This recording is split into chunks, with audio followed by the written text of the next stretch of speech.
Somewhere in West Oxfordshire right now, there is a farm worth £45 million that cannot afford to exist. That is not a contradiction. That is the most important thing you need to understand about Diddley Squat before this story goes any further. Because what looks like a British farming success story, the queues, the beer, the shop, the national fame, is something far more fragile, far more dependent, and far more precarious than anyone in the media has been willing to say out loud. The question nobody is asking, the one that actually matters, is not whether Season 6 gets made. It is what happens to every single person standing inside that story if it does not. Stay with me, because the answer is not what you think. 12 months ago, Jeremy Clarkson sat in an interview and said something that should have stopped every journalist in the room. He said he would make Season 6, paraphrasing only slightly, if there was a bloody good story, not when, if. A conditional. From the man whose name is on the gate, that one word, if, contains the entire financial fate of a 1,000-acre farm, a farm shop turning over an estimated £2 million a year, a brewery now valued at £75 million,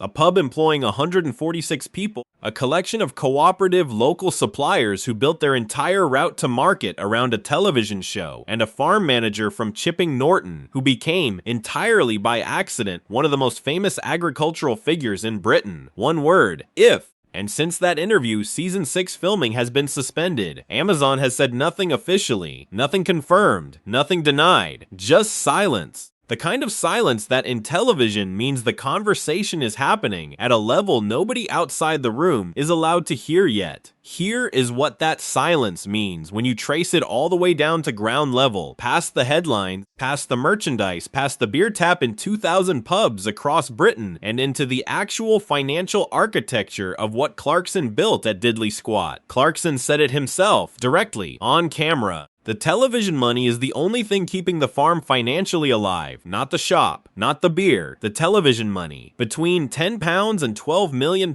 every year from Amazon Prime Video. Paid to film a man struggling to run a farm he does not know how to run. That is the number. That is the engine. That is the thing nobody wants to say too clearly because it slightly punctures the romantic British farming narrative everyone has built their content around. The farm lost money, deliberately, structurally, by design, because on Clarkson's farm, the failure is the content, and the content pays £12 million a year. The 144 profit from year one was not an embarrassment. It was the entire point. It made Amazon's commissioning budget look like a bargain. If you are watching this and you have not yet subscribed, do it now. Where this story goes from here is the part every other video on this topic walked up to and then quietly stepped back from. Now consider what £10 to £12 million a year actually does when it flows into an ecosystem like Diddley Squat. It does not just pay for the farm, it pays for the permission to run everything else at a loss while the brand builds. It funded the farm shop's ability to undercharge on principle. It bankrolled Hawkstone through its early years before the brewery found its own engine. It created the breathing room that allowed Clarkson to say no to a £50 million offer from Carlsberg because the television income made short-term cash irrelevant. He did not need Carlsberg's money. Amazon was already paying. That is the architecture. That is what the television deal actually was. It was not a show, it was a subsidy, a £12 million annual subsidy for an agricultural enterprise that has never, in any conventional sense, been profitable as a farm. The farm shop's £2 million in estimated annual revenue is real. The 250,000 visitors a year are real. The Saturday morning queues are real. But the shop was built on Amazon's foundation. Every supplier who signed up to the 16-mile sourcing radius, the planning condition that Clarkson's partner Lisa Hogan later said was the best thing that ever happened to them. Every one of those local producers got access to 250,000 customers a year because a television camera was pointing at the shop. The camera is the customer acquisition strategy. Remove the camera and you are left with a very good farm shop in a field in Oxfordshire with no national profile and no reason for someone to drive 2 hours on a Sunday morning. Nobody wants to say that. So let me say it clearly. The fame is the product. The fame requires the television. The television requires Amazon, and Amazon has gone quiet. But here is where the story stops being about business and starts being about people. Because at Diddly Squat, the business and the people are the same thing. The people are the product, and every one of them now exists inside the uncertainty that Amazon's silence has created. Start with Kaleb Cooper. Kaleb Cooper, who was already working at Diddly Squat when Clarkson bought it, who had never asked to be on television, who had never positioned himself as a brand, and who became, through nothing more deliberate than being entirely himself on camera, the most genuinely beloved agricultural character in British broadcasting history. Kaleb did not need the show to survive. He is a skilled farm manager. He could work anywhere in the county. He knows that. Amazon knows it too, which is why he now has his own Prime Video show. His name above the title, his story told separately. Here is the counterintuitive truth about Kaleb. He is the only person at Diddly Squat who becomes more valuable if the cameras stop. His profile is built. His Prime Video deal exists independently of Clarkson's farm's renewal. If Season 6 is the last, Kaleb Cooper walks into whatever comes next with a national platform and a reputation the show created, and that the show's ending cannot take back. He was already there before the cameras arrived. He will still be there after they leave. You cannot manufacture that. You can only find it and then point a camera at it. Gerald Cooper is a different story. Gerald Cooper, the dry stone waller from the Cotswolds who appeared in Season 1 essentially because he was there doing what he had always done, and because there is no human being on Earth more naturally compelling than a man who speaks exclusively in a dialect that requires subtitles and does not appear to notice or care. Gerald is 79. He has been recovering from health issues. He appeared less in recent seasons, and every time Clarkson writes around him,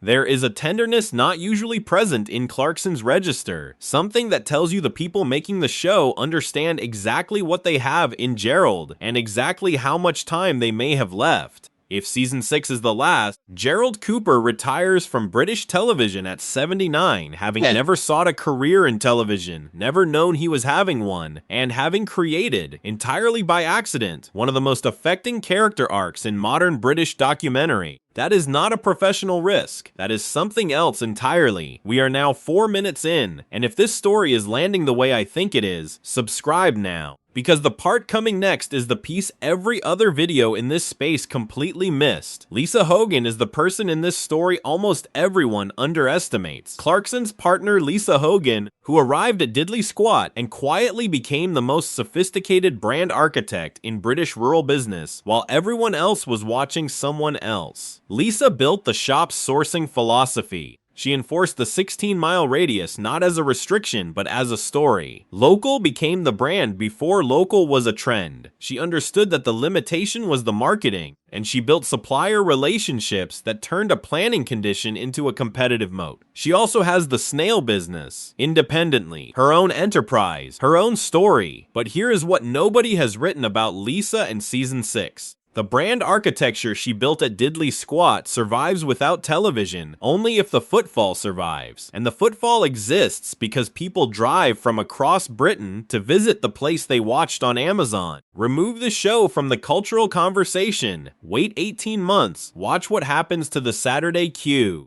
Lisa's genius was building something real inside the television frame. The question nobody has answered is how much of it stands when the frame is gone. It is not a farm shop, it is a destination. And destinations require a reason to travel. Here, right here, is where the story changes entirely, and almost nobody has reported it. The cooperative suppliers, the small producers within the 16-mile radius who built their entire route to market around Diddly Squat's customer base. The jam makers, honey producers, small-scale growers, artisan bakers, local cheese makers who found, through the extraordinary accident of a camera pointed at a farm shop in Oxfordshire, a national audience they could not have bought at any price. These are not Clarkson's employees. They are not Amazon's concern. They have no spin-off show, no independent deal, no national platform. They have the queue. 250,000 visitors a year walked past their products because the show existed. The show's cultural gravity pulled those visitors from postcodes they would never otherwise have driven from.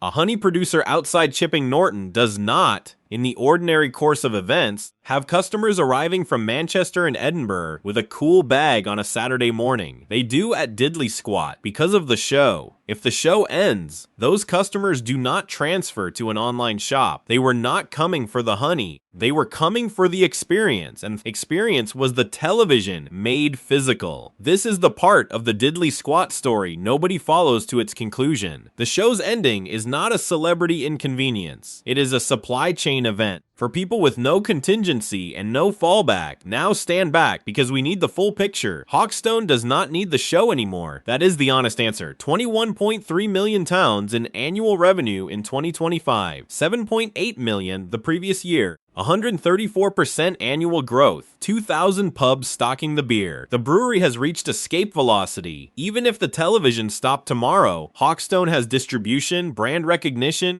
and revenue that exists entirely independently of whether anyone films Clarkson looking confused at a tractor. Hawkstone is the part of the Diddley Squat ecosystem that successfully detached from the mothership. It was always going to need to fly on its own. It is flying on its own now. The Farmer's Dog Pub, purchased and renovated for £1 million, employing 146 people. 360 car park spaces is a real business in a way the farm never was and was never designed to be. The pub has locals. It has community function. If the show ends, the pub loses some destination appeal. It does not lose its reason to exist. The farm itself, 1,000 acres, purchased for £6 million in 2008. Land alone now worth £12.5 million nouns. Total enterprise valuation around £45 million noun. Does not disappear. Land does not disappear. Without television income, the farm operates as a farm, which means it operates at a loss, covered either by Clarkson personally, a man whose net worth runs to hundreds of millions, or by restructuring so that Hawkstone's revenue, the pub's margin, and the shop's footfall collectively cover the gap. That restructuring is uncomfortable. It requires decisions nobody at Diddley Squat has had to make yet, because the television has always made those decisions unnecessary. Here is the honest thing. The thing underneath all of it. Jeremy Clarkson is 64.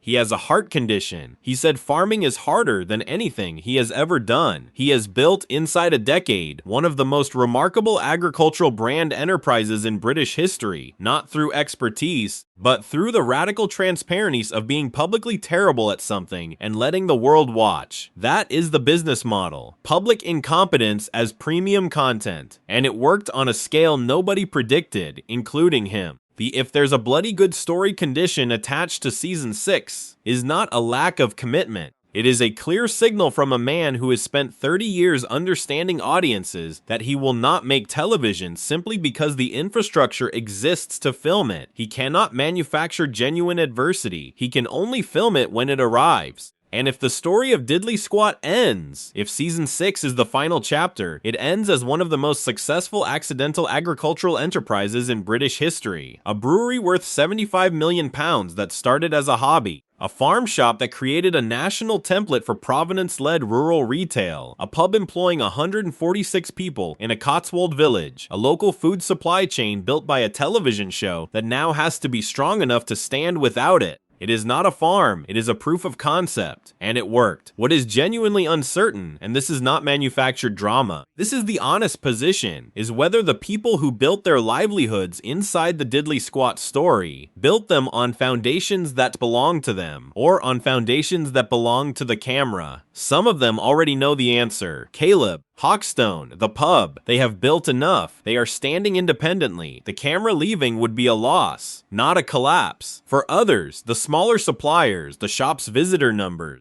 the cultural conversation that drives Saturday footfall, the camera is still load-bearing. Remove it and something structural has to replace it. Something that generates the same attention without the television mechanism. Nobody at Diddley Squat has had to solve that problem yet. The television has always solved it for them. What Clarkson built was never really about farming. It was the most universal story there is. A person attempting something they have no business attempting, failing genuinely, being surrounded by people who are better at it, and refusing to stop. That story does not require a farm. It does not require Amazon. It does not require a camera. But it required all of those things to reach 250,000 visitors, to stock 2,000 pubs, to generate a queue for honey on a Saturday morning that wraps around a car park in Oxfordshire. The camera captured something real. And what it captured, the relationships, the suppliers, the community, is real now regardless of what Amazon decides. The question is how much of it holds. And the answer depends entirely on whether the people inside the story understand what they are without the frame around them. Some of them do. Some of them are about to find out. If you are still here and if you have gone somewhere most videos about this story simply refuse to go, subscribe, because the next chapter of Diddly Squat is going to be one of the most interesting things in British television, and we will cover every part of it. Drop a comment below. One question: if you have ever visited Diddly Squat, stood in that queue, paid too much for a jar of honey, and did not remotely regret it, would you go back if the cameras were gone forever? That answer probably tells us everything we need to know about whether any of this survives. Thank you, as always, for watching.